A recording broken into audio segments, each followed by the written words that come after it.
आज हम सब 80वां स्वतंत्रता दिवस मना रहे हैं। आज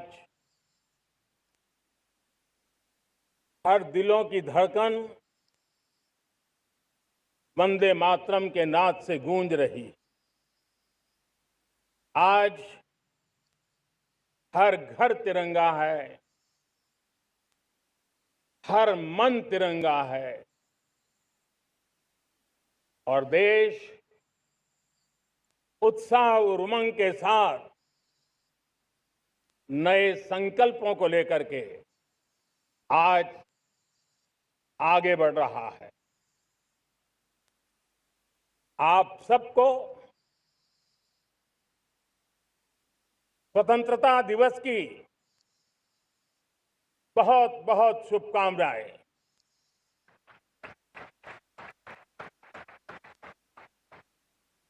देश आज उन महान सपूतों का पुण्य स्मरण करती है जिन्होंने देश की आजादी के लिए त्याग बलिदान की पराकाष्ठा की। अपने तप त्याग और बलिदान से आजादी के एकमात्र लक्ष्य करके अपनी पूरी जिंदगी खपा दी। पूज्य बापू में सभी स्वातंत्र सेनानियों को बलिदान महान परंपरा जगाने वाले महान क्रांतिकारियों को आज मैं श्रद्धापूर्वक नमन करता हूं।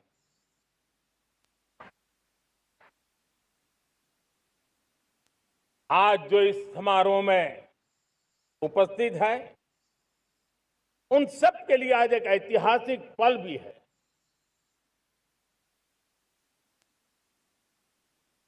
आजादी के बाद 15 अगस्त को लाल किले पर पहली बार वंदे मातरम गूंज रहा है।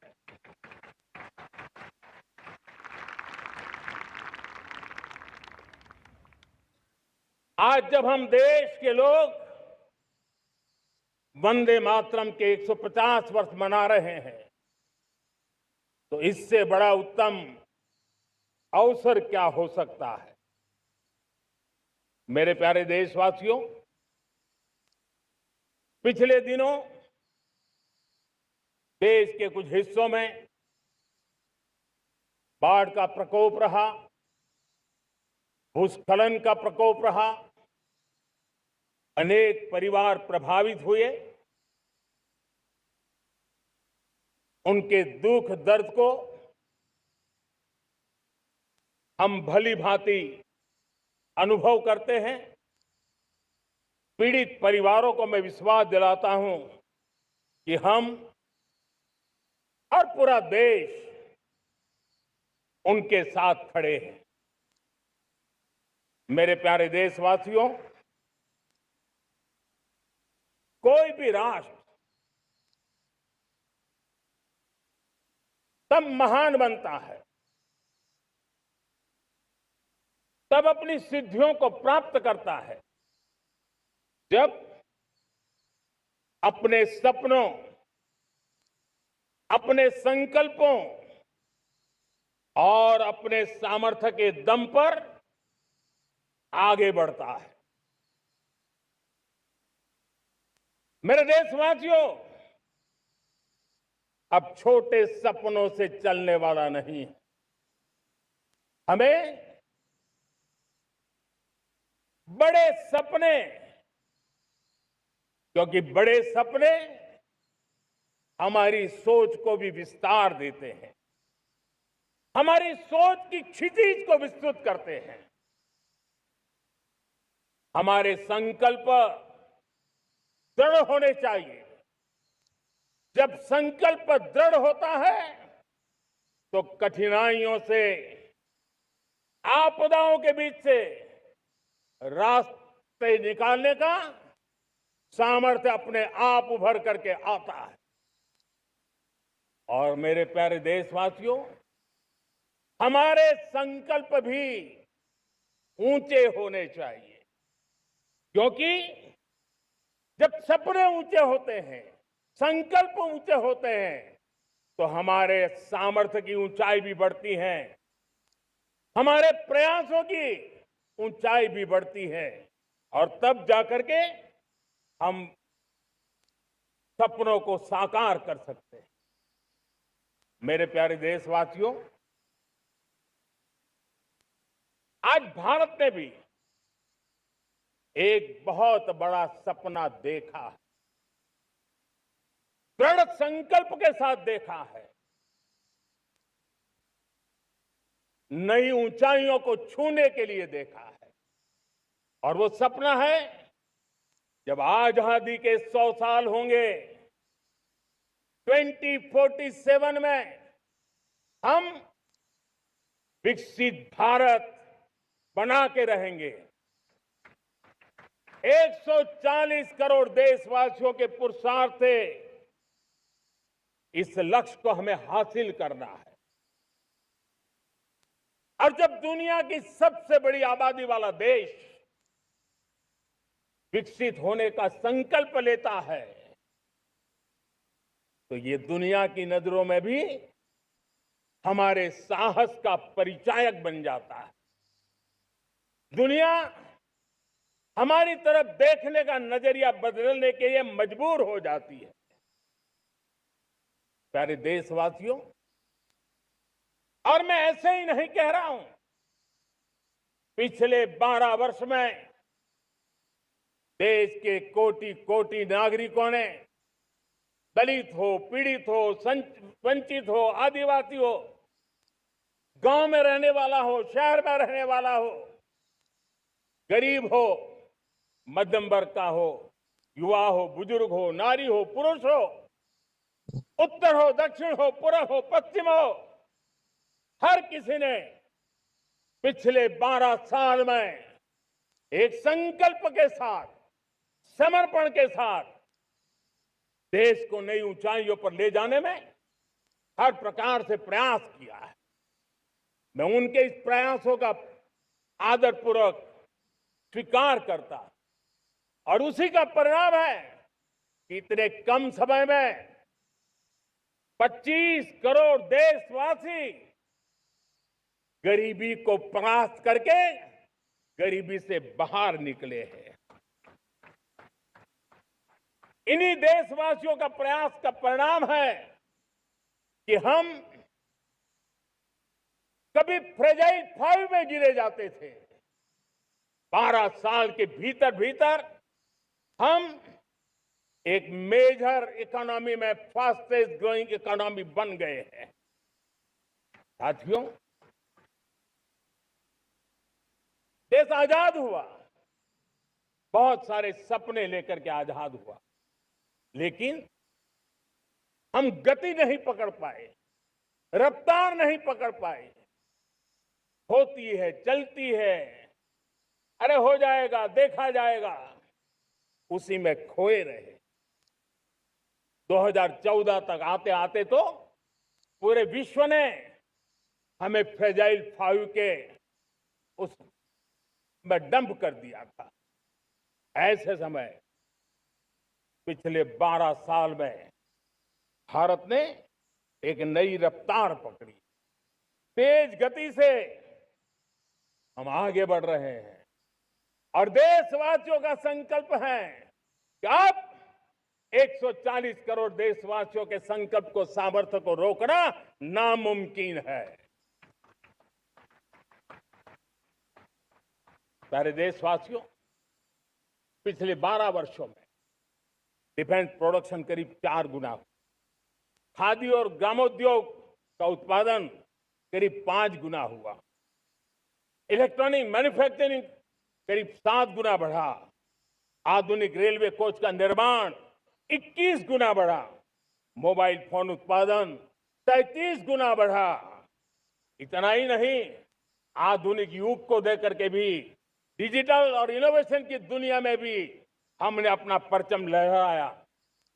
इंटरनेट यूजर इंटरनेट कंज्यूमर करीब करीब 4 गुना बढ़े, पेटेंट ग्रांट होने की संख्या 4 गुना बढ़ी, डिजिटल ट्रांजैक्शन 100 गुना बढ़े, सामान्य मानवीय की सुविधाओं की तरफ भी हमने उतना ही गंभीरता से काम किया। हर साल औसतन 15 गुना ज्यादा तेजी से हमने नल से जल कनेक्शन दिए। हर साल औसतन 6 गुनी ज्यादा रफ्तार से लोगों को गैस कनेक्शन दिए। हर साल 4 गुनी रफ्तार से गरीबों के लिए टॉयलेट बनाने का काम किया। हर साल 3 गुना ज्यादा तेजी से गरीबों को घर देने का काम किया। देश ने गवर्नेंस में भी बहुत बदलाव लाया। हजारों की संख्या में कंप्लायंसेस खत्म किए, सैकड़ों की तादाद में पुराने कानून खत्म किए। पिछली शताब्दी के कानूनों से 21वीं शताब्दी की मार्च नहीं हो सकती। हमने आधुनिक इंफ्रास्ट्रक्चर के लिए मेट्रो का विस्तार किया। हमने पब्लिक ट्रांसपोर्ट को ताकत दी। जिस स्पीड से काम, जिस स्केल पर काम किया, ये सब, ये रफ्तार, ये विस्तार, ये अचीवमेंट आजादी के बाद पहली बार पिछले 1 दशक ने देखा है। और जब इतनी सारी सिद्धियां हमारे सामने हो, इतनी तेज गति दिखाई देती हो, देशवासियों का सामर्थ्य पल पल प्रकट होता है, तब तो 2047 में विकसित भारत बनने का संकल्प कभी भी अधूरा नहीं रह सकता है। ये सारे आंकड़े इस बात की गवाही देते हैं कि हम आगे बढ़ने वाले हैं।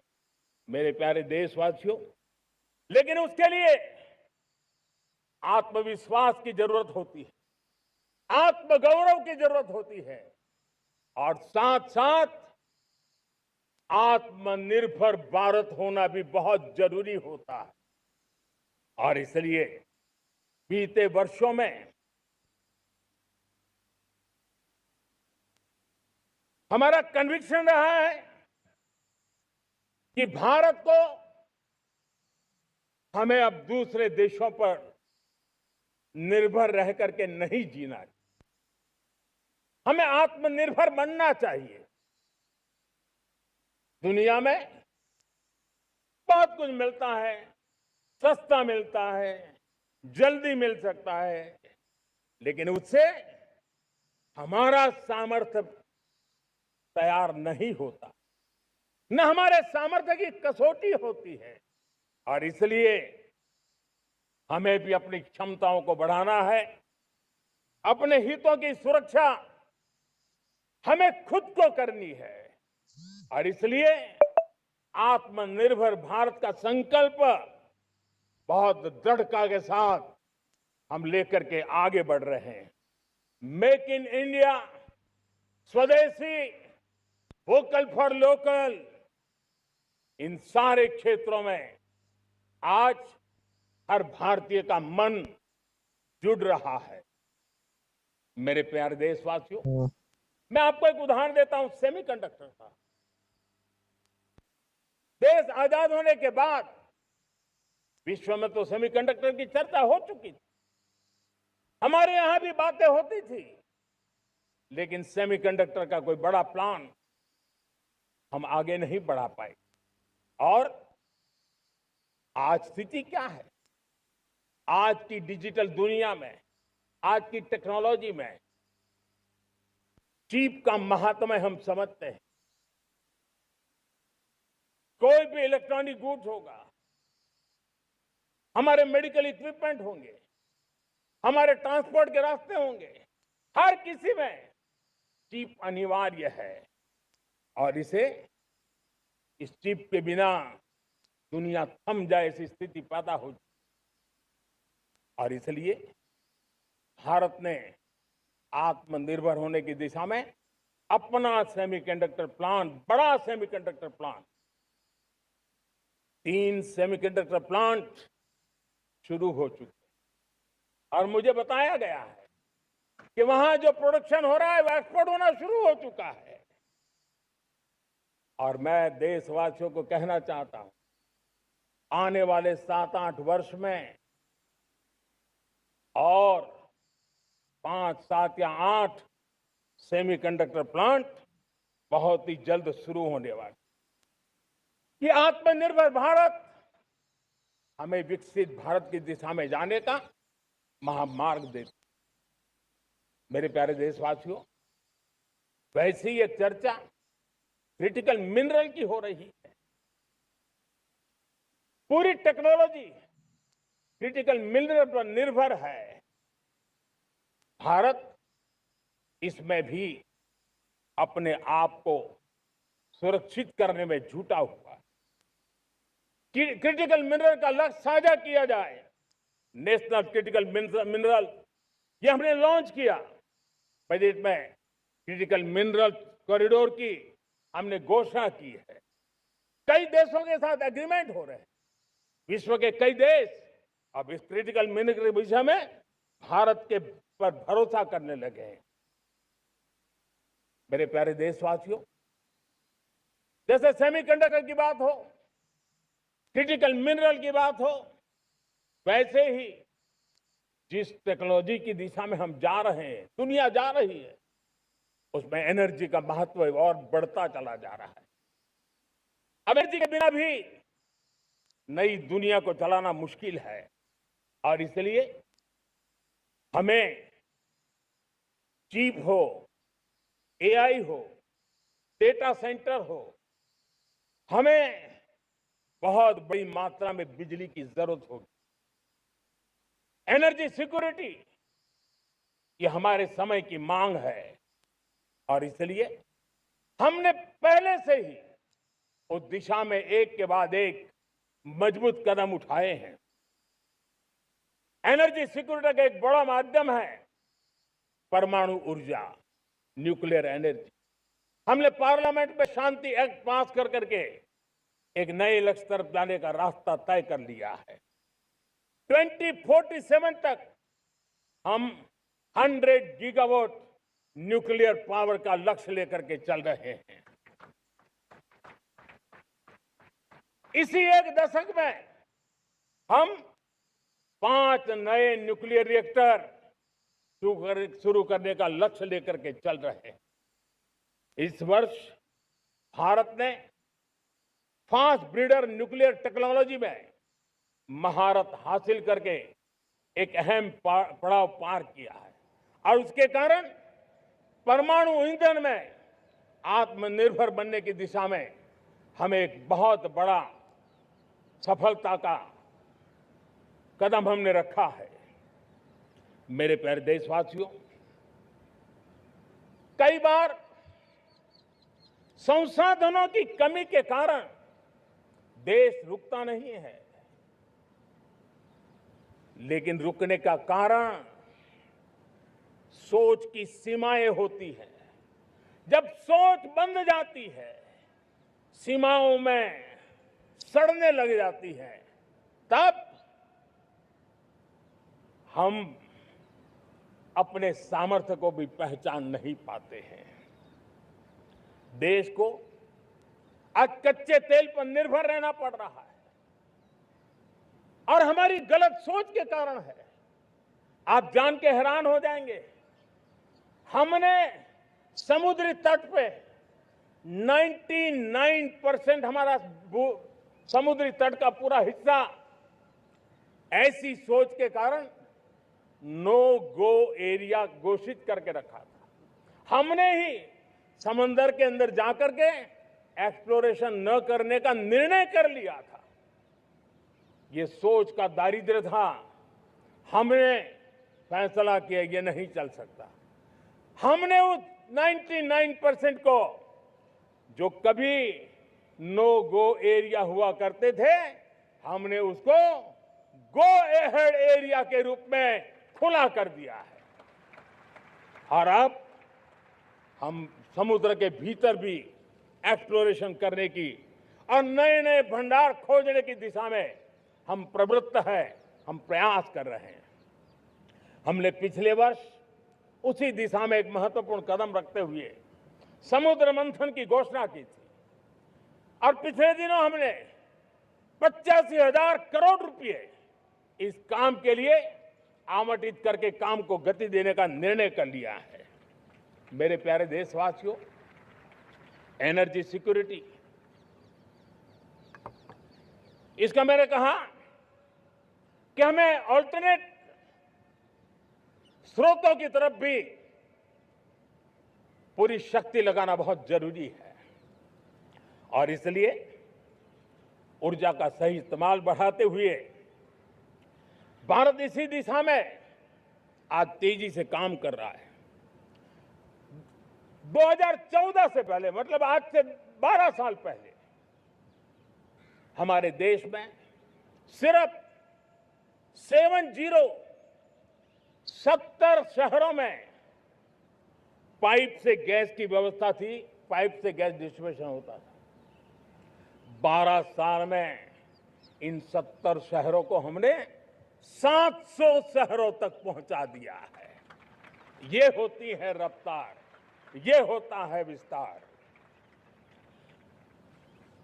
2014 के पहले मुश्किल से 20-22 लाख घरों में पाइप से गैस पहुंचता था। आज 2.25 करोड़ घरों में पाइप से गैस पहुंचाने का काम हो रहा है। 12 वर्ष पहले देश में सोलर एनर्जी की कैपेसिटी सिर्फ 2 गीगावाट थी। 2 गीगावाट, आज 160 गीगावाट हमने प्राप्त किया है लक्ष्य। मेरे प्यारे देशवासियों, मैं एक और जानकारी देता हूं। हमने इसका लाभ देश के मध्यम वर्ग को, सामान्य परिवार को मिले, इस तरफ भी उतना ही ध्यान केंद्रित किया। हमने पीएम सूर्यघर मुफ्त बिजली योजना चालू की और आज मुझे संतोष है कि इतने कम समय में 50 लाख घरों का सोलर एनर्जी का काम हम आंकड़ा पार कर चुके हैं। तेजी से चल रहा है और इसके कारण हजारों घरों का बिजली बिल 0 हो गया है। हजारों घर अपनी बिजली का उपयोग करने से अतिरिक्त बिजली आज बेच करके कमाई कर रहे हैं। हर परिवार को हम इस काम के लिए 80,000 रुपया सरकार की तरफ से एक एक परिवार को मदद दी जा रही है, तब जाकर के हम इस काम को पूरा कर रहे हैं। मेरे प्यारे देशवासियों, आपको जानकर के हैरानी होगी, ये जो हमारी रेलवे है उसका इलेक्ट्रिफिकेशन का काम हमारे देश में 1925 में शुरू हुआ था। 1925 में इलेक्ट्रिफिकेशन का काम शुरू हुआ, लेकिन 90 साल में 1925 से लेकर के 90 साल में सिर्फ 30% रेल का इलेक्ट्रिफिकेशन हुआ था। यानी 90 साल में 30%। हमारी रफ्तार देखिए, लक्ष्य को पाने के लिए हमारी दौड़ देख लीजिए। हमने एक दशक के अंदर 100% काम पूरा कर दिया। 90 साल में 30%, 10 साल में 70%, ये होता है काम। और इसके कारण डीजल जो हमें बाहर से लाना पड़ता है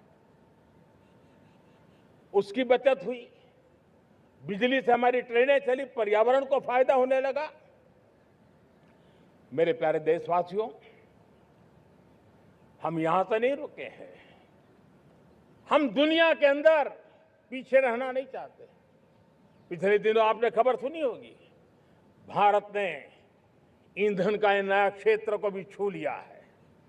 देश ने पहली हाइड्रोजन से चलने वाली ट्रेन शुरू कर दी है और मुझे खुशी है, ये सबसे लंबी ट्रेन है और सबसे ताकतवर ट्रेन है और दुनिया में हाइड्रोजन ट्रेन के क्षेत्र में भी भारत ने अपना झंडा गाड़ दिया है। प्यारे देशवासियों, पिछले 10-12 साल हम लगातार 2047 के लक्ष्य को पाने के लिए दौड़ रहे हैं। एक के बाद एक सोपान सिद्ध कर रहे हैं। हमने सोचा भी नहीं था कि हमें इसमें भी कुछ मुसीबतों का झेलना पड़ेगा। पिछले 10-12 वर्ष में कितने संकटों का सामना करना पड़ा। कोरोना जैसी वैश्विक महामारी ने पूरी दुनिया को चिंता में डाल दिया था। सारी व्यवस्थाएं चरमरा गई थी। कोरोना से बाहर निकले, युद्ध की विभीषा की खबरें आने लगी। कहीं यूक्रेन तो कहीं पश्चिम एशिया, हर जगह पे तनाव का माहौल। और पता नहीं भविष्यवेत्ताओं ने तो न जाने क्या क्या घोषणाएं कर दी थी। देश को डराना, देश को भयभीत रखना, देश को चिंतित रखना, इसी में कुछ लोगों को आनंद आता है। वैक्सीन नहीं मिलेगी, कोविड में लोग बचेंगे नहीं, कुछ भी नहीं होने वाला। वेस्ट एशिया का क्राइसिस आया, पेट्रोल पंप पे पेट्रोल नहीं मिलेगा, गैस नहीं मिलेगा, डीजल नहीं मिलेगा, फर्टिलाइजर नहीं मिलेगा। सारी दुनिया भर की अफवाहें फैला करके भारत के लोगों को भयभीत करने का, डराने का, चिंता के अंदर डुबो देने का कुछ लोगों को आनंद आ रहा था। लेकिन देश ने देख लिया कि पिछले 10-12 साल की सुविचारित योजनाएं रंग ला रही है और हम इतने बड़े संकट के बावजूद भी नागरिक देवो भव के मंत्र को लेकर के जीते हुए भारत ने जो तैयारियां की थी, एक के बाद एक कदम उठाया था। सोचा नहीं था कि संकट आएगा, लेकिन उस संकट के समय में ये सारी चीजें काम आ गई और आज देश में गैस भी है, पेट्रोल भी है, यूरिया भी है। हम अपनी ताकत के ऊपर खड़े हो रहे, चल रहे। मेरे प्यारे देशवासियों, दुनिया के इन संकटों का प्रभाव हर किसी पर हुआ, हम भी अछूते नहीं। यूरिया के दाम दुनिया में 3,000 रुपया पहुंच गए एक बोरी का। आज भी हम मेरे देश के किसानों को वो बोझ सहने के लिए मजबूर नहीं कर रहे हैं। सरकार अपने कंधों पर वो बोझ उठा रहा है और दुनिया से जो 3,000 रुपया में यूरिया का बोरा हमें मिलता है, वो हमारे किसानों को हम सिर्फ 300 रुपये में दे पाते हैं। इतना ही नहीं, डीएपी आज दुनिया में बाजार 5,000 पहुंच चुका है। लेकिन मेरे देश के किसानों को दिक्कत ना हो, इसलिए 1,350 रुपये में आज भी डीएपी देने का काम हम कर रहे हैं। मेरे प्यारे देशवासियों, एक समय था जब मैं आत्मनिर्भरता की बात कर रहा था तो कुछ लोग एयर कंडीशन चैम्बर में बैठ करके सोचने वाले लोग हमें बता रहे थे ग्लोबलाइजेशन का क्या होगा। लेकिन दुनिया देख रही है कि पिछले एक दशक में ऐसा लग रहा है कि दुनिया ने ग्लोबलाइजेशन बोलना ही बंद कर दिया है। जहां से ग्लोबलाइजेशन की आवाज आती थी वो बंद सुनाई नहीं देती है। दुनिया का हर देश अपनी अपनी संभालों के मिजाज की तरफ गया है। लेकिन दुर्भाग्य से इस संकट के कालखंड में कुछ लोगों ने अपना रुतबा दिखाने के लिए संसाधनों को वेपनाइज करने का खेल खेला है। दुनिया अपने पास जो कुछ भी है उसको वेपनाइज करने में लगी है। संसाधनों का वेपनाइज, रिसोर्स का वेपनाइज, पेट्रोल, डीजल, फर्टिलाइजर, दवाइयां, टेक्नोलॉजी की चिप्स, इतना ही नहीं, भूभाग को भी वेपनाइज किया जा रहा है।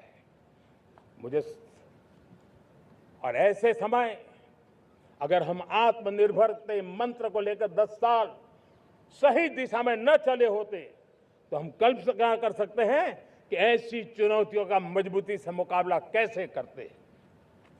और हमारी तैयारियां निरंतर बढ़ती जा रही है। मेरे प्यारे देशवासियों, दूसरी तरफ आज भारत का प्रोफाइल पूरी तरफ बढ़ रहा है। आज भारत दुनिया के लिए एक स्वीकृत और सम्मानीय देश के रूप में बन रहा है। भारत के पास स्थिर पॉलिटिकल मैंडेट है, स्थिर सरकार है, भारत का वाइब्रेंट लोकतंत्र है, भारत का मजबूत न्याय तंत्र है और हम सबको दिशा देने वाला भारत का संविधान है। और अब दुनिया हमारे इन सामर्थ्य को पहचानने लगी है और इसलिए 2014 के बाद दुनिया करीब करीब 40 देशों के साथ हमारा FTA एग्रीमेंट हो रहा है। अब देखिए कितना बड़ा अवसर आया है। लेकिन ये जो ट्रेड एग्रीमेंट्स हुए हैं, ये एक बहुत बड़ा अवसर है और इसलिए खास करके मैं मेरे MSMEs को कहना चाहूंगा कि हमें इस मौके को छोड़ना नहीं है। दुनिया में हमें पहुंचना है। भारत के उत्पाद की हर चीज विश्व के बाजार में पहुंचे और चाहे हमारा टेक्सटाइल हो, हमारी मशीनरी हो, हमने दवाइयां हो, हमने मौका छोड़ना नहीं है। लेकिन वैश्विक जो पैरामीटर्स हैं, उस पैरामीटर को हमें पार करना होगा। हमें दुनिया से जो मिलता है उसे अच्छा देना पड़ेगा, दुनिया में जो मिलता है उसे सस्ता देना पड़ेगा। और पंजाब के लुधियाना से लेकर के तमिलनाडु के तिरुपुर तक हमारा टेक्सटाइल सेक्टर दुनिया में पहुंच सकता है। इतना ही नहीं, केरलम से लेकर के गुजरात और तमिलनाडु से लेकर के बंगाल, ये हमारा समुद्री तट, हमारे मछुआरे भाई बहन आज इस FTA के कारण हमारे श्रिप यानी झींगा, उसके एक्सपोर्ट की बहुत संभावना बनी है। हमारे सी फूड की दुनिया में पहुंच बनने की संभावना पड़ी हुई है। और इसलिए मैं चाहूंगा कि हम इस परिस्थिति का फायदा उठाते हुए, हम आगे चलते हुए, हम इन कामों को पार करने के लिए प्रयास करें। मेरे प्यारे देशवासियों, मैंने जो भूमिका आपके सामने रखी है, उसके पीछे 2047 का लक्ष्य इन मजबूत नींव पर खड़ा है। 2047 विकसित भारत का लक्ष्य हमने पिछले 10-12 साल में देशवासियों ने जो सामर्थ्य दिखाया है, उस सामर्थ्य का हिस्सा है। और इसलिए मेरे प्यारे भाइयों बहनों, सदी का 1/4 हिस्सा बीत चुका है और अगला 1/4 हमारे लिए अत्यंत महत्वपूर्ण है। अब हम रुक नहीं सकते हैं, हमारी गति नहीं रुक सकती है, हमारी दिशा तय हो चुकी है, हमें प्राप्त करके रहना है। और इसके लिए हमें अपना वर्क कल्चर बदलना होगा। हमारे वर्क कल्चर को बदलते हुए हमें हमारी सोच को भी बदलना होगा, हमें हमारे काम की गति को भी बदलना होगा। जो काम पिछले 5-7 दशक में नहीं हुए हैं, वो काम हमें आने वाले 5-7 साल में करने हैं। और मेरा भरोसा है मेरे देश की युवा शक्ति पर, मेरे देश के नौजवानों पर, मेरे देश की माताओं को बहनों पर, मेरे देश के किसानों पर, मेरे देश के मजदूरों पर कि हम इस सपने को साकार कर सकते हैं।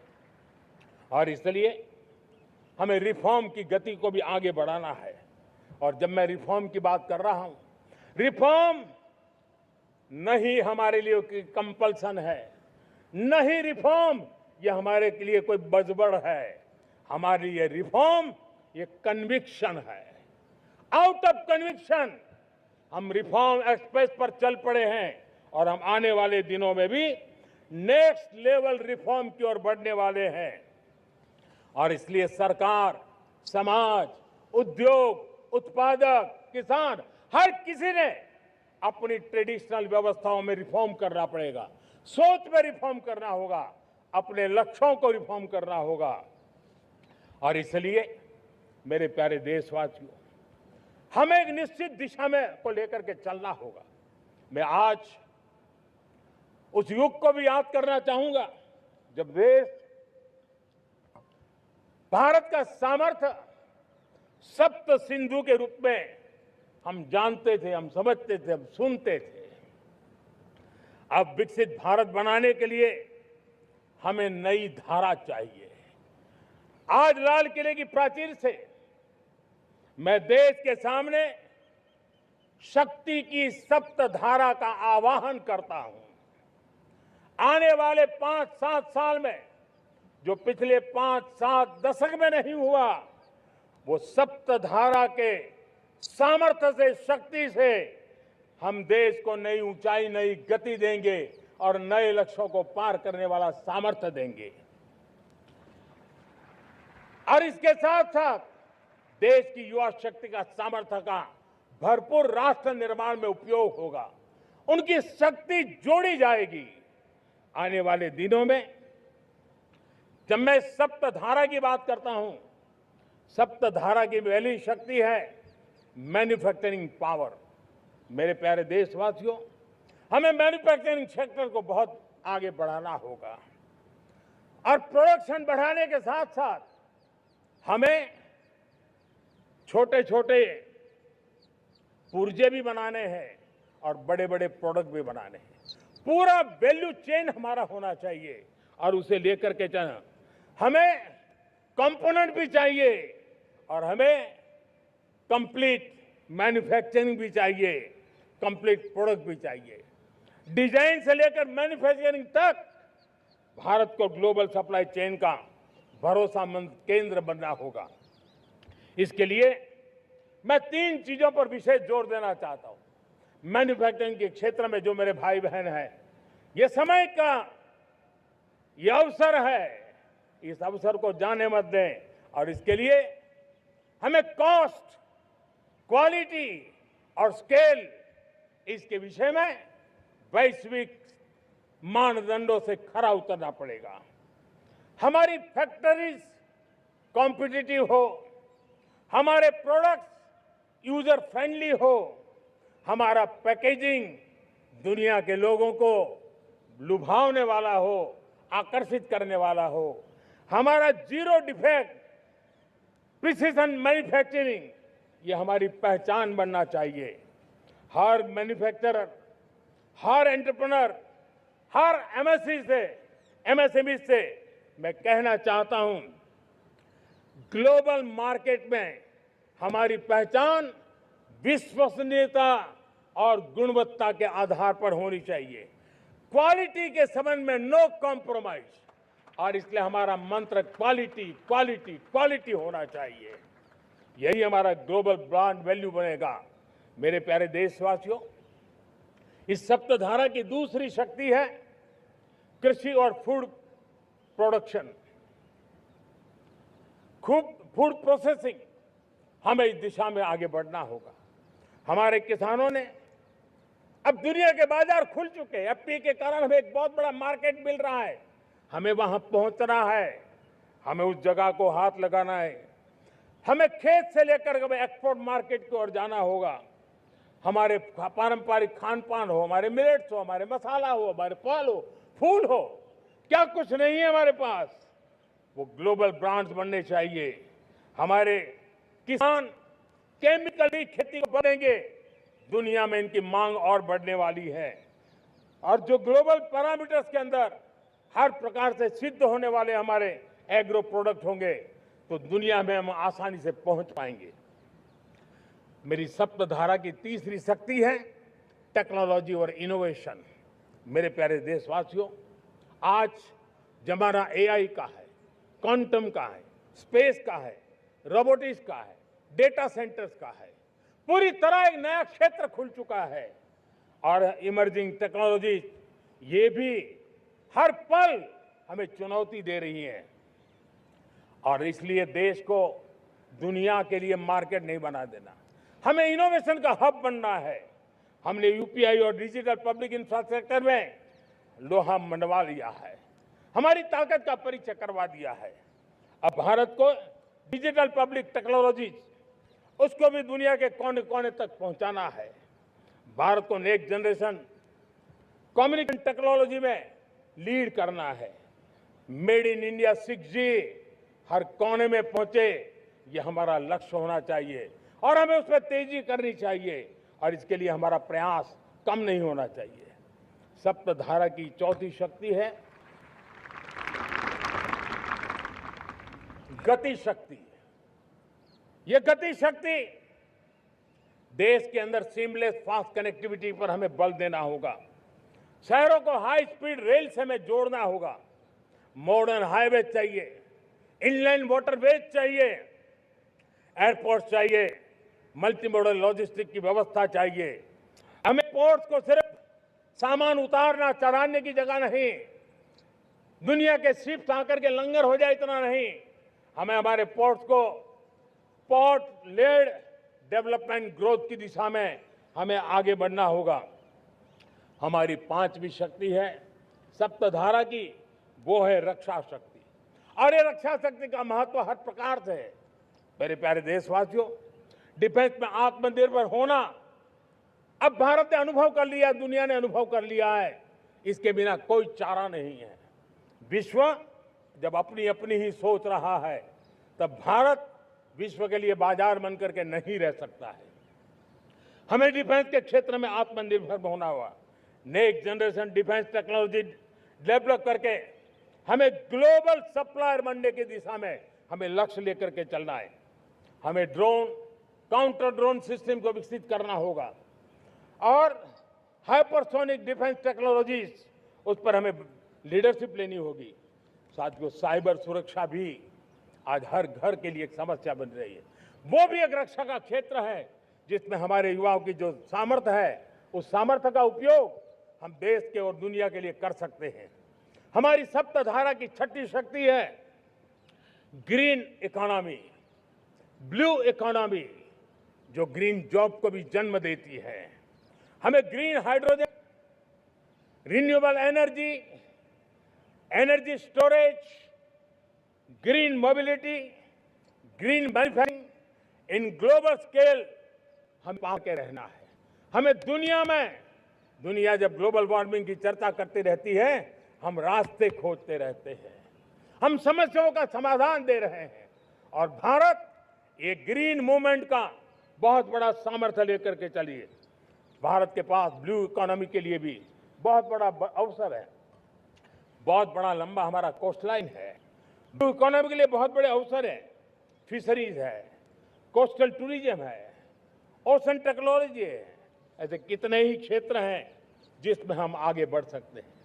मेरे प्यारे देशवासियों, भारत सप्तधारा की जब बात करके लेकर चला है, तब हमारी सातवीं धारा है और दुनिया के लिए इसका अपना भी एक महत्व है और वो है भारत का सॉफ्ट पावर। भारत के सॉफ्ट पावर की ताकत है। आज योग ने पूरी दुनिया को भारत के साथ जोड़ के रखा हुआ है। योग दुनिया के ऊर्जा बनता जा रहा है, भारत के लिए विश्वास का बड़ा कारण बनता जा रहा है। जिस भारत के पास आस्था के केंद्र हो, जिस भारत के पास आयुर्वेद हो, जिस प्रकार से भारत के पास होलिस्टिक हेल्थ केयर की व्यवस्था हो, हील इन इंडिया का मूवमेंट हो, हम दुनिया के अंदर हमारे सामर्थ्य को करके जा सकते हैं। हैंडीक्राफ्ट हो, संस्कृति हो, हमारी फिल्में हो, हमारा क्रिएटिव वर्ल्ड हो, वीएफएक्स हो, हमारा एनएस हो, हमारे गेमिंग हो, डिजिटल कंटेंट हो, क्रिएटिव वर्ल्ड के अंदर भारत अपना रुतबा दिखा सकता है। हमने उसको वैश्विक सामर्थ्य के रूप में विकसित करना होगा। आज भारत ने वेव समिट को एक बहुत बड़ी ताकत दी है। दुनिया धीरे धीरे भारत का ये जो world audio visual and entertainment summit है, उसकी राह देखता रहता है और वो भारत के सॉफ्ट पावर को, भारत के क्रिएटिव दुनिया को परिचित करेगा। मेरे प्यारे देशवासियों, भारत के पास विशाल वन्य संपदा है। हमारे पास 100 से ज्यादा नेशनल पार्क है। क्षमता बहुत है, लेकिन विदेशी टूरिस्टों को आकर्षित करने में हम कम पड़े हैं। हमें मौका है हमारे सॉफ्ट पावर के माध्यम से दुनिया के टूरिस्टों को भारत के लिए आकर्षित करने का। हमारा सामर्थ्य में दुनिया को दिखाना है। हम ये काम आरा से करें और हम जल्द से जल्द हम इन लोगों को आज दुनिया में स्पोर्ट्स की जो है वो भी एक बहुत बड़ा भारत के प्रति आकर्षण का केंद्र। दुनिया के स्पोर्ट्स इवेंट भारत में क्यों ना हो। कॉन्स्टेंट इकोनॉमी बहुत बढ़ रही है, देश के नौजवानों का आकर्षण है। विश्व का हर कोई कलाकार चाहता है कभी न कभी भारत की धरती पर अपना कॉन्सर्ट करे। ये एक बहुत बड़ा अवसर है, हमें इसको मोबिलाइज करने के लिए व्यवस्थाएं खड़ी करनी होगी। साथियों, सप्तधारा की इन 7 शक्तियां उद्देश्य सिर्फ एक सेक्टर में प्रगति करने का नहीं, एक होलिस्टिक अप्रोच के साथ हमें राष्ट्र को जो लक्ष्य लेकर के हम चल रहे हैं, जो एम्बिशन लेकर के चल रहे हैं, उस स्केल को हमें पार करने की दिशा में काम करना है। मेरे प्यारे देशवासियों, कुछ चीजें मैंने बताई हैं, लेकिन मैं इससे भी आगे सोचता हूं। मैं जरा देश को झकझोरना चाहता हूं, मैं देश की शक्ति को भी झकझोरना चाहता हूं। देश यानी सिर्फ सरकार नहीं होती है, देश यानी हर नागरिक जुड़ता है। क्या हम सोच नहीं सकते कि फॉर्च्यून 500 की चर्चा तो बहुत सुनते हैं, आने वाले एक दशक में इन फॉर्च्यून 500 में 50 कंपनियां भारत की क्यों न हो, ये लक्ष्य हमारा क्यों न होना चाहिए। आज बैंकिंग सेक्टर फल फूल रहा है। दुनिया की टॉप बैंक के अंदर भारत की बैंक का झंडा भी क्यों न फहरता हो। भारत की बैंक भी टॉप बैंक 5 बैंक में भारत की भी एक बैंक होनी चाहिए। भारत की फार्मा की दिशा में हमने बहुत काम किया है, लेकिन समय की मांग है कि दुनिया की 5 बड़ी फार्मा कंपनियों में भारत की भी 1-2 फार्मा कंपनियों का नाम गूंजना चाहिए। भारत उसमें अपना स्थान बनाना चाहिए। लॉ फर्म्स होते हैं, रेटिंग एजेंसी होती है। क्या समय की मांग नहीं है कि ग्लोबल लीडरशिप अब हमारे हाथ में होनी चाहिए? टैलेंट है, सामर्थ्य है, हमारा लंबा इतिहास भी है, भाषाओं पर हमारा प्रभुत्व है, हमें विश्व में पहुंचना चाहिए। हमारी कोई कंसल्टिंग फर्म, अकाउंटिंग फर्म दुनिया के टॉप फर्म्स के अंदर क्यों नहीं होनी चाहिए? भारत की टेक्नोलॉजी कंपनियां दुनिया के अंदर सिरमौर हो, ये हमारा लक्ष्य होना चाहिए। हमारे ऐसे ब्रांड हो जिससे दुनिया आकर्षित होती हो, हमारे ब्रांड हमारे देश की पहचान हो और विश्व के लिए एक डेस्टिनेशन बन जाए, उस दिशा में हमें काम करना है। और इसके लिए मैं राज्य सरकारों को कहना चाहता हूं, मैं स्थानिक स्वराज की संस्थाओं को कहना चाहता हूं, भारत सरकार का भी यह दायित्व है कि हमें हमारे रिफॉर्म की गति बढ़ानी होगी। हमें 2047 के लक्ष्य के अनुरूप हमारी व्यवस्थाओं को विकसित करना होगा। हमें बीते हुए काल के नीति नियमों से नहीं चल सकते, हमें आने वाले सपनों के हिसाब से नीति नियमों को गढ़ना होगा। और इसको अगर हम करेंगे तो मुझे पूरा विश्वास है और मैं देशवासियों को भरोसा देता हूं, इसी रास्ते मेहनत में कोई कमी न करते हुए हम विकसित भारत का सपना पार करके रहेंगे। हमें सबको मिलकर के चलना है, केंद्र सरकार हो, राज्य सरकार हो, इंडस्ट्री हो, हम सब ने मिलकर के आगे बढ़ना है। हमें रिफॉर्म्स करते रहना है, रिफॉर्म्स को आगे बढ़ाते रहना है। और मैंने पहले भी कहा था, हम रिफॉर्म कंपल्सन से नहीं, कन्विक्शन से कर रहे हैं, लक्ष्य को प्राप्त करने के लिए कर रहे हैं। मेरे प्यारे देशवासियों, जब मैं विकसित भारत की बात कर रहा हूं, देश को तेज गति से आगे बढ़ाने की बात कर रहा हूं, उसका सबसे बड़ा लाभार्थी कौन है? इन सारे प्रयासों का सबसे बड़ा साधक कौन है? अगर साधक है तो मेरे देश का युवा है, मेरे देश की युवा शक्ति है। विकसित भारत की यात्रा युवाओं की बहुत बड़ी भूमिका है। इतना ही नहीं, विकसित भारत का सबसे बड़ा लाभार्थी भी मेरे देश का युवा है। और इसलिए हमें विकसित भारत के लक्ष्य को युवाओं के साथ जोड़ करके आगे बढ़ाना है। युवाओं हमारी सर्वोच्च प्राथमिकता के साथ हमें आगे बढ़ना है। साथियों, पिछले 10-12 साल में उस दिशा में बहुत कुछ हुआ है। स्टार्टअप इंडिया अभियान, आज पूरे देश में 2.5 लाख से ज्यादा रजिस्टर्ड स्टार्टअप बन गए। देश के नौजवान खुद तो काम कर रहे हैं, अनेकों को रोजगार दे रहे हैं। 1 लाख करोड़ रुपया इनोवेशन फंड भारत सरकार ने घोषित किया है। मैं देश को, नौजवानों को कहना चाहता हूं, आप अपने सपनों को लेकर के आइए, संसाधनों की कमी नहीं रहने देंगे। 1 लाख करोड़ रुपया आपके दिल दिमाग को सामर्थ्य देने का एक व्यवस्था हमने कर दी है। रिसर्च के नए अवसर मिले, डिजिटल इंडिया के नए सस्ते डेटा, ये युवाओं को सशक्त किया। दुनिया में सस्ता डेटा कहीं है तो भारत की धरती पर है, और देश के नौजवानों को नई ताकत दी है। स्किल इंडिया हमने नेशनल प्रोग्राम बनाया है। स्पेस सेक्टर को हमने ओपन कर दिया। नेशनल ड्रोन पॉलिसी हमने बनाई है। खेलो इंडिया पॉलिसी बनाई है। 35 वर्षों तक एजुकेशन पॉलिसी नहीं थी, नई एजुकेशन पॉलिसी लेकर के आए हैं, और इसका फायदा मिडिल क्लास के परिवारों को हुआ है। साथियों, 2004 से 14 आंकड़ा मुझे देना चाहिए आपको। 2004 से 14 हमारे देश में 350 से भी कम यूनिवर्सिटी थी, और आज 10-12 साल के भीतर भीतर करीब 650 नई यूनिवर्सिटी जुड़ चुकी हैं। करीब 1000 का आंकड़ा हम पहुंच रहे हैं। 2014 से पहले मेडिकल की सिर्फ 400 सीटें हुआ करती, आज करीब 850 सीटें मेडिकल की हो रही है। इतना ही नहीं, अब विदेशी यूनिवर्सिटी भी भारत की धरती पर आ रही है। भारत के अंदर विदेशी यूनिवर्सिटी की डिग्री मेरे नौजवान को मिले, इसका प्रबंध भी हो चुका है। हमारे देश के युवा मन बचपन से ही टेक्नोलॉजी की तरफ आकर्षित हो, उस दिशा में हम काम कर रहे हैं, और इसलिए हमने करीब 10,000 से अधिक अटल टिंकरिंग लैब छोटे छोटे बच्चों के हवाले कर दी है, ताकि उनका इनोवेशन और टेक्नोलॉजी अंदर उनका मन बने। 12 वर्ष युवा, हमने अनेक रास्ते खोले। हम स्टार्टअप ओपन कर दिया। आपने देखा होगा, भारत के प्राइवेट स्टार्टअप 28 साल की एवरेज उम्र के बच्चों ने, नौजवानों ने दुनिया में पहले ही टाइम में अब सैटेलाइट लॉन्च कर दिया और रॉकेट लॉन्च कर दिया। उन्होंने बहुत बड़ा काम किया। आज करीब 2.5 लाख से ज्यादा रजिस्टर्ड स्टार्टअप है। हमने पिछले दिनों एआई इंपैक्ट समिट किया था।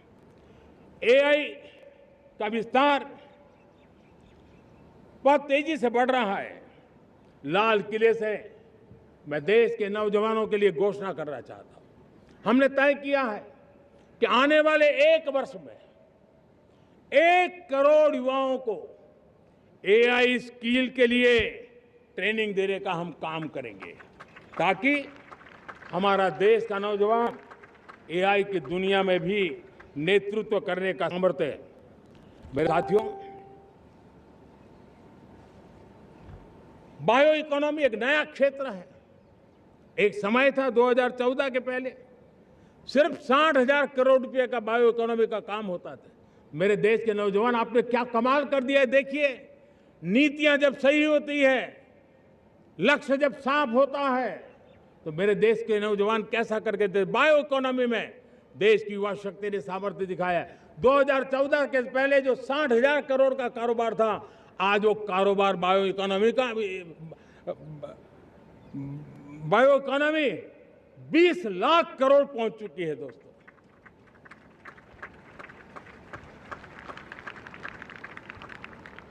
दो 2009-10 का कालखंड था, सिर्फ 25 लाख इलेक्ट्रिक व्हीकल हमारे देश में बिके थे। 1.5 लाख इलेक्ट्रिक व्हीकल बिके थे 2009-10 में। 1.5 लाख इलेक्ट्रिक व्हीकल। इस 25-26 में 25 लाख इलेक्ट्रिक व्हीकल बिके हैं। मेरे प्यारे देशवासियों, एविएशन सेक्टर भी मेरे नौजवानों के लिए बहुत तेजी से आगे बढ़ रहा है। नए एयरपोर्ट, नए रूट, नए रोजगार के अवसर बना रहे हैं। मेंटेनेंस, ओवरहॉलिंग, इसके भी कारण देश में बहुत बड़ी मात्रा में स्किल मैन पावर को काम मिल रहा है। मेड इन इंडिया हवाई जहाज बनाने की दिशा में हमने सफलता पाई है। Made in India defence transport aircraft C295 already अपनी उड़ान भर चुका है, सफल उड़ान भर चुका है। ये देश के नौजवानों के लिए, मेरे साथियों, ड्रोन ने भी बहुत बड़ा काम किया है। स्वामित्व योजना गांव में ड्रोन से स्वामित्व योजना सफल हो रही है। करीब 3.25 करोड़ परिवारों को स्वामित्व योजना का लाभ मिला है और इसके कारण 140 लाख करोड़ रुपए जैसी संपत्ति अनलॉक हुई है, जिसके कारण बैंक से लोन मिल सकता है, लोग अपना कारोबार कर सकते हैं। मेरे प्यारे देशवासियों, हमारे मध्यम वर्गीय परिवारों के सामने एक बहुत बड़ा बोझ बन चुका है कोचिंग क्लासेस की स्पर्धा। हर माँ बाप को लग रहा है कि कोचिंग क्लास में बच्चे को नहीं भेजा तो हम प्रतिष्ठित परिवार नहीं है। इन गरीब और मिडिल क्लास परिवारों की हम चिंता करते हुए हजारों करोड़ रुपए का उनका खर्च है वो भी बचे, बेटे भी अपने आसपास रह सके, उनकी देखभाल हो सके, परिवार पर आर्थिक बोझ ना आए। और इसलिए हमने युवाओं के लिए विभिन्न परीक्षाओं की फ्री ऑनलाइन कोचिंग हमने करने का निर्णय किया है। डिजिटल पब्लिक इंफ्रास्ट्रक्चर है, हमारे पास उत्तम टैलेंट है, टीचर्स हैं, उन संसाधनों को जोड़ करके हम देश के नौजवानों को फ्री कोचिंग देने का एक पूरा नेटवर्क हम खड़ा करने वाले हैं। मेरे प्यारे देशवासियों, मैं हमेशा कहता आया हूं, जो खेले वो खिले। जब मैं खेले वो खिले की बात कर रहा हूं, तब मेरे प्यारे देशवासियों, आज भारत खेल की दुनिया में अपनी जगह बना रहा है। अब खेल के पोडियम में भारत का राष्ट्रगीत सुनाई देता है, भारत का राष्ट्रगान सुनाई देता है, भारत का तिरंगा झंडा लहराता दिखाई नजर आ रहा है। टॉप्स योजना ने बहुत बड़ी सफलता पाई है। खेलो India games, university games, winter games, beach games, sports infrastructure, sports के लिए कोचिंग, स्पोर्ट्स मेडिसिन, स्पोर्ट्स के लिए न्यूट्रिशन, इन सारे विषयों में भारत अब महारत करने की दिशा में आगे बढ़ रहा है। नौजवानों के लिए पूरा नया क्षेत्र, खिलाड़ी न बन सके तो उसकी सपोर्ट टीम में भी बहुत बड़ा क्षेत्र खुल रहा है। स्पोर्ट्स की दुनिया में भारत का प्रदर्शन बेहतर होता रहा है और हम 2036 में ओलंपिक के मजबूत दावेदार बनकर आगे बढ़ रहे हैं और 2030 में कॉमनवेल्थ गेम्स को भारत होस्ट करने वाला है। और मेरे साथियों, दुनिया में जो ओलंपिक की खेल होते हैं, करीब 40 प्रकार के गेम होते हैं और करीब 350-350 स्पर्धाएं होती हैं ओलंपिक में। और आपको जानकर के दुख होगा मेरे देशवासियों, मेरे नौजवानों, मैं आपको चुनौती देता हूं, मैं आह्वान करता हूं, मैं आपकी मदद चाहता हूं। 350 जितने स्पर्धाओं में भारत 2/3 खेलों में कहीं होता ही नहीं, हमारी मौजूदगी नहीं होती, हम क्वालिफाई नहीं होते हैं। हमने तय किया है कि 2036 में जो ओलंपिक होगा, हम चाहते हैं कि वो भारत में हो, लेकिन 2036 में जिन विधाओं में आज भारत खेलता नहीं है, जिन विधाओं में भारत क्वालिफाई नहीं करता है, जिन स्पर्धाओं में भारत ने छोड़ के रखा है, 3/4 हिस्सा हमारे इंतजार कर रहा है, भारत उस पर बल देगा। और इसके लिए हम टैलेंट हंट का एक अभियान भी चलाना चाहते हैं। हमें अगर 2036 के लिए खिलाड़ी चाहिए तो आज जो 5 साल, 10 साल, 15 साल की उम्र के नौजवान हैं, बेटे हैं, उनके तरफ ध्यान देना होगा, उन बेटियों पर ध्यान देना होगा। और इसलिए 5 से 15 उम्र के बच्चों में खेल प्रतिभा ढूंढने के लिए गांव-गांव, शहर-शहर, स्कूल-स्कूल एक टैलेंट हंट का अभियान चलाया जाएगा। बच्चों की प्रतिभा को देखा जाएगा और फिर उनको स्पेशल ट्रेनिंग दे करके देश के लिए खेलने वाले अच्छे खिलाड़ी बनाए जाएंगे। मेरे प्यारे युवा, देश के सामने, देश के नौजवानों के सामने नशा एक बहुत बड़ा संकट बनता जा रहा है। नशा मुक्त भारत, ये हम सबका सामूहिक दायित्व होना चाहिए। हमारे उज्जवल भविष्य के लिए हमारी युवा पीढ़ी मजबूत हो, हमारा युवा सामर्थ्य हमारे देश के लिए काम आए। इसलिए नशा मुक्त भारत पिछले दिनों माय भारत के वॉलंटियर्स ने, देश के एनजीओ ने, देश के सामाजिक सांस्कृतिक संगठनों ने, देश के आध्यात्मिक पुरुषों ने मिलकर के नशा मुक्त भारत का 100 सप्ताह का एक कार्यक्रम तय किया है। 100 सप्ताह तक अभियान चलने वाला है। मैं हर परिवार को कहना चाहता हूं कि आप भी इस अभियान का हिस्सा बने, आप इसके साथ जुड़िए और देश के नशा मुक्त भारत के सपने को पूरा करने के लिए आप आगे आइए। मेरे प्यारे देशवासियों, 21वीं सदी में दशकों पुरानी जो चुनौतियां हैं, उन चुनौतियों को खत्म करना बहुत अनिवार्य है। नक्सलवाद, माओवाद लाखों युवाओं के भविष्य को तबाह कर दिया, अनेक माताओं के दुधमल नौजवानों को छीन लिया, बर्बाद कर दिया, हर मां बाप के सपनों को चूर चूर कर दिया। इस नक्सलवाद ने 4 दशक तक हिंदुस्तान के बहुत बड़े हिस्से को, बहुत बड़ी आबादी को दबोच करके रखा था, बंदूक के नोक पर दबोच करके रखा था, संविधान की धज्जियां उड़ा दी थी और देश के सामान्य नागरिकों की रक्षा में 3,500 से ज्यादा हमारे पुलिस के, सुरक्षा बल के जवान शहीद हो गए। युद्ध के अंदर जितने सैनिक मरते हैं, उससे ज्यादा हमारे पुलिस जवानों को जान की बाजी लगानी पड़ी ताकि देश के सामान्य मानवी को सुरक्षा मिले। ये नक्सलवाद ने धरती को लहूलुहान कर दिया था। 2014 में आपने जब हमें मौका दिया, उसी दिन हमने संकल्प लिया था कि हम देश को नक्सलवाद से मुक्त करेंगे। और आज मुझे खुशी है कि नक्सली माओवादी हिंसा आखिरी सांस भी शायद रहने की अब तो ताकत नहीं रही है। पूरी तरह उसे खत्म करने की दिशा में जहां पर कभी नक्सलवादियों की गोलियां चलती थी, जहां पर कभी धरती रक्त रंजित रहा करती थी, आज उसी नक्सल क्षेत्रों में, उसी इलाकों में नक्सल मुक्त होने के कारण विकास, विश्वास और प्रयास का तिरंगा लहरा रहा है। मेरे प्यारे देशवासियों, लेकिन इस चुनौती को हमने कम नहीं आंकना है। इस चुनौती से हमें और भी सावधान रहने की जरूरत है। वर्षों तक देश की सत्ता में माओवादी सोच के लोग गलियारों में अपनी जगह बना करके बैठे थे। सरकारी कमेटियों में सलाहकार के रूप में भी ये माओवादी सोच ने नीतियों को प्रभावित किया था। मेरे प्यारे देशवासियों, जंगलों में हमें हथियारी नक्सलों का खात्मा बुलाने में, उस संकट से देश को मुक्त कराने में सफलता मिली है।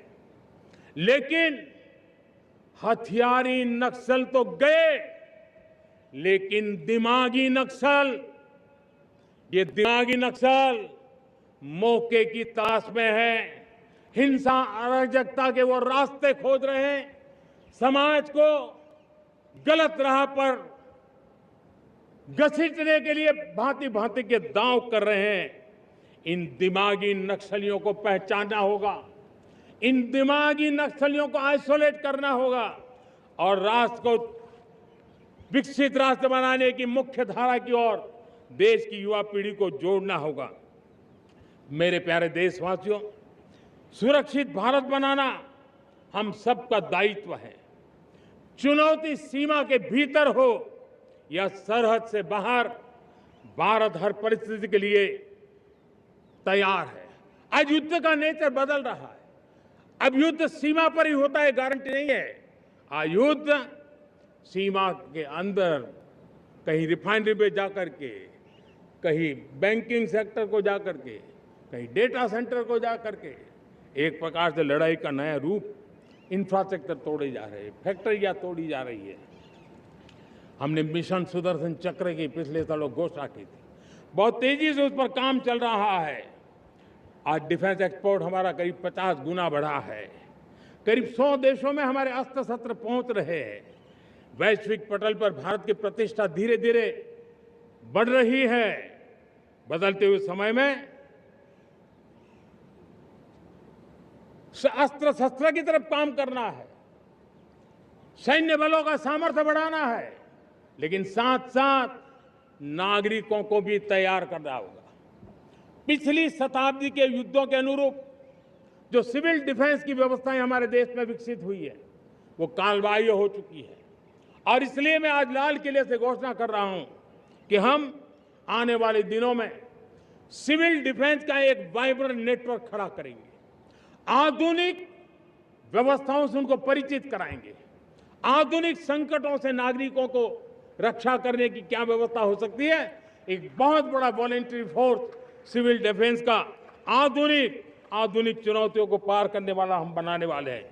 मेरे प्यारे देशवासियों, राष्ट्र के निर्माण में आज हमारी बहनों बेटियों का योगदान हम सब के लिए बहुत बड़ा प्रेरणा का कारण बना हुआ है।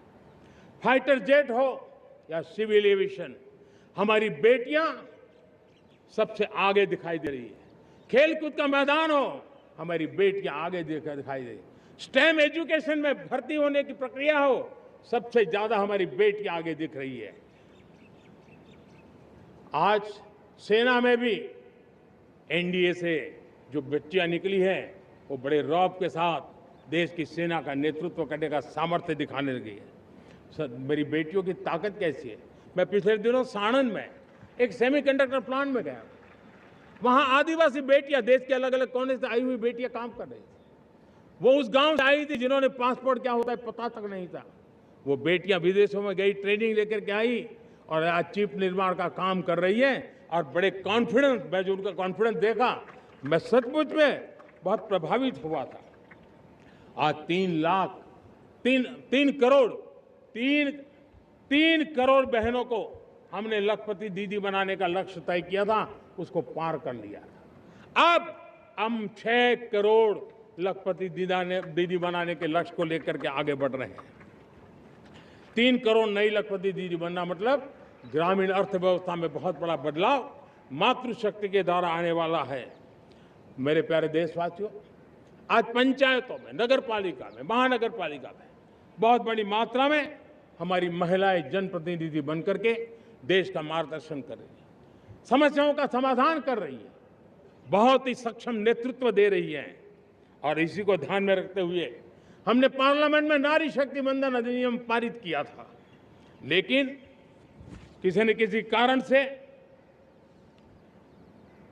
राजनीति के अखाड़े में पिछले 40 साल से ये सपना हमेशा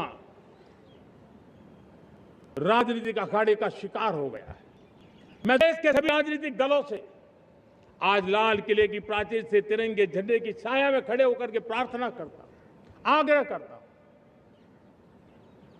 आइए उन महिलाओं के सामर्थ्य के पुजारी बनिए, उन महिलाओं के सम्मान में आगे आइए और जल्द से जल्द हमारी माताओं बहनों को 33% विधानसभा और लोकसभा में उनको प्रतिनिधित्व मिले, वे भारत की नीति घड़तर के अंदर अपना योगदान दे। समय की मांग है और मैं सभी राजनीतिक दलों से फिर से आग्रह करता हूं, आइए महिला आरक्षण लागू करके महिला सम्मान में आप भी जुड़िए, आप भी यश लीजिए, आप भी क्रेडिट लीजिए, लेकिन मेरी माताओं बहनों को हक दीजिए। मेरे प्यारे देशवासियों, विकसित भारत का संकल्प तभी पूरा होगा जब विकास अंतिम व्यक्ति तक पहुंचेगा। 2014 से पहले सिर्फ 25 करोड़ लोगों के पास सोशल सिक्योरिटी का कवर था, सिर्फ 25 करोड़ के पास। साथियों, पिछले 5-7 दशक में सिर्फ 25 करोड़, हमने एक दशक के भीतर 100 करोड़ देशवासियों को सोशल सिक्योरिटी का कवच दिया है। आयुष्मान भारत योजना से 70 साल की उम्र के बुजुर्गों से भी आज 5 लाख रुपए तक मुफ्त दवाई की व्यवस्था हो रही है। करोड़ों करोड़ों परिवारों को इसके कारण बहुत बड़ी सुविधा मिली है। और इस आयुष्मान कार्ड के कारण 2 लाख करोड़ रुपया जो दवाई और ऑपरेशन के पीछे खर्च होना था, वो मेरे परिवारों के बच्चे हैं। वो गरीब परिवार है, वो मध्यम वर्ग के परिवार है, उनको इतनी बड़ी। मेरे प्यारे देशवासियों, आज मुझे एक काम के लिए आपकी मदद चाहिए। मैं आप सबसे एक मदद मांग रहा हूं। सभी नौजवानों से मैं चाहता हूं कि आप इसका नेतृत्व करिए। आपका 1 या 2 घंटे देश को बहुत बड़ी शक्ति देने वाले हैं। आपको लगेगा 1-2 घंटे में मैं देश की क्या शक्ति, मैं बताता हूं। आप बहुत बड़ी शक्ति बनने वाले हैं और इसलिए हर घर में वातावरण बने। इन दिनों देश में जनगणना का काम हो रहा है, सेंसस का काम हो रहा है, गिनती चल रही है। और गिनती सिर्फ आंकड़ों से बात बनती नहीं है, उसकी बारीकियों से नीतियां बनती हैं, योजनाएं बनती हैं। देश आगे बढ़ने की अपनी रूपरेखा तैयार करता है और इसलिए सटीक जानकारियां होना बहुत जरूरी है। कभी कभी जो सरकार की तरफ से प्रतिनिधि आते हैं वो इतनी जल्दी में होते हैं, कभी स्पेलिंग एक लिख देते हैं, कभी अलग लिख देते हैं और इसके कारण अल्टीमेट परिणाम हमें सही मिलने में दिक्कतें आती हैं। अब जब टेक्नोलॉजी अवेलेबल है और इस बार निर्णय किया है, आप स्वयं भी जनगणना में अपनी जानकारियां अपने मोबाइल फोन से भर करके दे सकते हैं। बाद में कोई बाबू आएंगे, कोई प्रतिनिधि आएंगे, आपसे चर्चा करेंगे, लेकिन आप परिवार के सब बैठ करके अगर डिजिटली अपना रजिस्ट्री करवा दे, सारी बारीकियां, स्पेलिंग में भी गलती ना हो, कोई भी जानकारियों में गलती ना हो, आप जितनी परफेक्ट जानकारी देंगे देश को आगे बढ़ने में बहुत बड़ी मदद मिलेगी। और इसलिए मैं देश के नौजवानों को कहता हूं कि आप अपने परिवार के लोगों को बिठा करके पूरे फॉर्म को समझिए। पहले कागज पे फॉर्म को भर दीजिए, कोई गलती है तो करेक्ट कर लीजिए और फिर टेक्नोलॉजिकली उसको डिजिटली इसको अपलोड कर दीजिए। आप देखिए इतना बड़ा काम देश कर लेगा और देश का समय और शक्ति सही काम के लिए उपयोग आएगा। और इसलिए मेरे देश के नौजवानों को जनगणना के इस काम में सक्रियता से जुड़ने के लिए मैं आग्रह करता हूं। मेरे प्यारे देशवासियों, मैंने लाल किले से पंच प्राण की बात कही थी। इस पंच प्राण ने देश को अपने आत्मगौरव की ओर लेकर के आगे बढ़ने का, लक्ष्यों को पार करने के सामर्थ्य के साथ आगे बढ़ने का एक बहुत बड़ा संबल दिया है। हमें गुलामी की मानसिकता हर पल मिटाते ही रहना है। जिस भारत का सपना नेताजी सुभाष चंद्र बोस ने देखा था, बाबा साहब आंबेडकर ने देखा था, पंडित नेहरू ने देखा था, सरदार पटेल, भगत सिंह, सुखदेव राजगुरु ने देखा था, डॉक्टर श्यामा प्रसाद मुखर्जी ने देखा था, भगवान बिरसा मुंडा ने देखा था, ज्योतिबा फुले ने देखा था, उन सब से प्रेरणा लेकर के हम आगे बढ़े। इस संकल्प को हम दोहराए, स्वयं से ऊपर राष्ट्र का हित हो, स्वयं से ऊपर राष्ट्र का हित हो और कर्तव्य ही हमारी पहचान हो। मैं सभी देशवासियों से कहूंगा, समय हमारा है। मैं सभी देशवासियों से कहूंगा, समय हमारा है, अवसर हमारा है, संकल्प हमारा है। आइए सपनों को संकल्प बनाए, संकल्प को सामर्थ्य बनाए और सामर्थ्य को सफलता में बदल के रहें। आइए हर कदम को विकास का कदम बनाएं, कदम से कदम मिलाएं, मन से मन मिलाएं, लक्ष्य से जुड़े रहे। एक दीप से जले दीप हजारों, आओ मिलकर विकसित भारत बनाएं। इसी एक भावना के साथ इस मंगल पर्व पर आप सबको अनेक अनेक शुभकामनाएं। मेरे साथ बोलिए, भारत माता की, भारत माता की, भारत माता की, वंदे वंदे वंदे। बहुत बहुत धन्यवाद।